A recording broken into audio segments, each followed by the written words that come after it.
have $6 or $7 trillion coming into our country.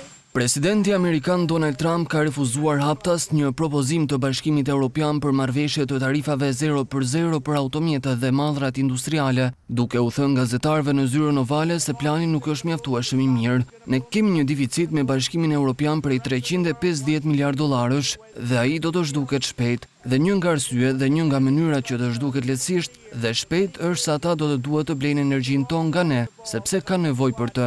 Ata do të duhet ta blejnë atë nga ne, përsëriti Trump. Maroš Sefcovic, komisioneri i BE-s për tregti, bëri me dije se kishte propozuar zero tarifa në automjete dhe një sër mallrash industriale, siç janë produktet farmaceutike, gomat dhe makineritë, gjatë takimit të ditë të parë me sekretarin amerikan për tregti, Howard Lutnick. Më 19 shkurt, shkruan The Guardian, ai shtoi se BE nuk do të priste përgjithmonë për ta mbrojtur veten, dhe këtë të martë liderët e Bashkimit Evropian njoftuan se kishin vendosur të shqyrtojnë vendosjen e tarifave prej 25% ndaj një sër importesh nga Shtetet e Bashkuara, përfshirë çelikun, rrobat dhe ushqimet, por jo edhe ndaj whiskit apo pijeve të tjera alkolike. Udhëheqësit e bllokut do të mblidhen në Bruksel më 9 prill, ku do të votojnë për një paketë tarifash të përshkruar në një dokument që parashef vendosjen e tarifave në 4 faza.